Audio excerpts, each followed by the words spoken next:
Assalamualaikum warahmatullahi wabarakatuh.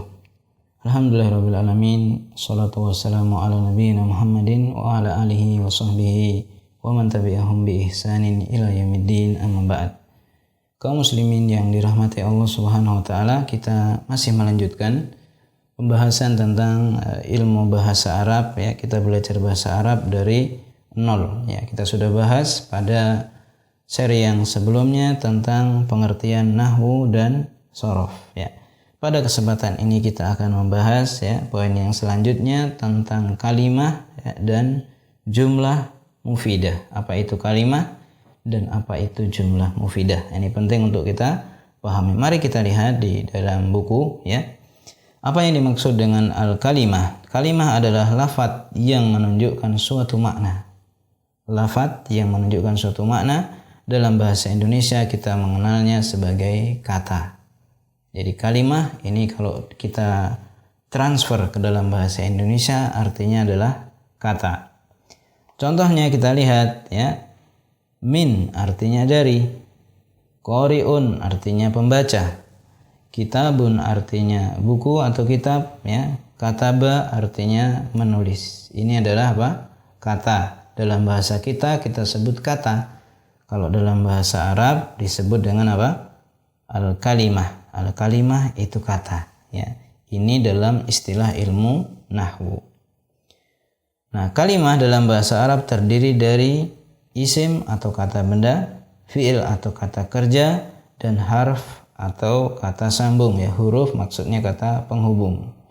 Penjelasan mengenai ketiganya, isim itu apa, fi'il dan huruf, akan dijumpai pada pembahasan selanjutnya insyaallah. Pada seri yang akan datang kita akan bahas ya tentang isim, kemudian fi'il dan harf ya. Minimal kita sudah tahu bahwa dalam bahasa Arab itu cukup simpel, sederhana. Kenapa? Karena kata dalam bahasa Arab hanya 3 macam ya. Isim, fi'il dan harf. Isim itu kata benda, fi'il kata kerja, dan harf adalah kata sambung. Insyaallah nanti kita bahas ya. Kemudian yang terakhir kita bahas pada kesempatan ini tentang jumlah mufidah. Apa itu jumlah mufidah? Ya. Jumlah mufidah atau disebut juga kalam, al-kalam, adalah lafadz yang tersusun dari 2 kata, artinya susunan lafadz ya, susunan kata. Ya, baik itu 2 atau lebih, ya bisa 3, bisa 4 ya kan. Yang maknanya sempurna, memberikan makna sempurna, maknanya jelas ya.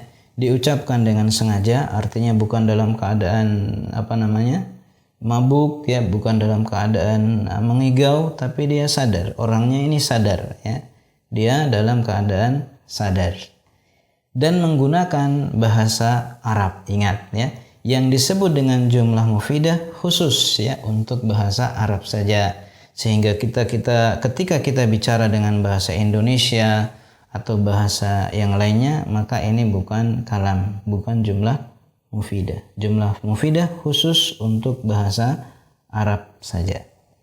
Dalam bahasa Indonesia kita mengenal istilah jumlah ini dengan sebutan yaitu kalimat sempurna. Jadi bisa kita ambil padanan katanya yaitu apa?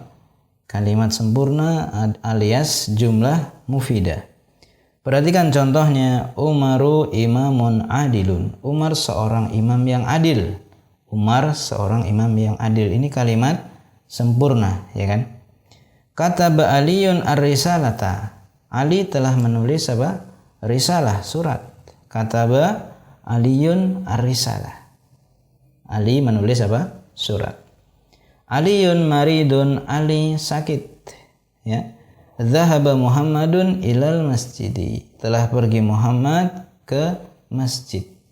Ini juga disebut dengan apa? Jumlah mufidah. Jumlah mufidah kita sebut juga dengan al-kalam. Ya, syarat-syaratnya tadi sudah kita sebutkan bahwa namanya jumlah mufidah atau kalam adalah dia apa? Berupa lafadz. Yang disebut dengan lafadz itu suara yang memiliki arti. Ya, suara yang memiliki apa? Arti.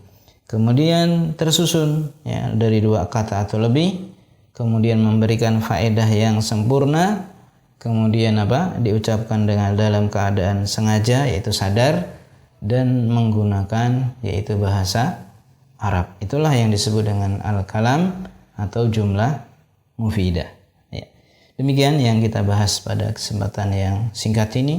Insya Allah kita akan bertemu lagi dalam seri yang akan datang, membahas tentang apa itu isim, ya, apa itu fiil, dan apa itu harf. Mudah-mudahan bermanfaat. Wassallallahu ala nabiyina Muhammadin wa ala alihi wa sahbihi wasallam. Walhamdulillahirabbil alamin. Wassalamualaikum warahmatullahi wabarakatuh.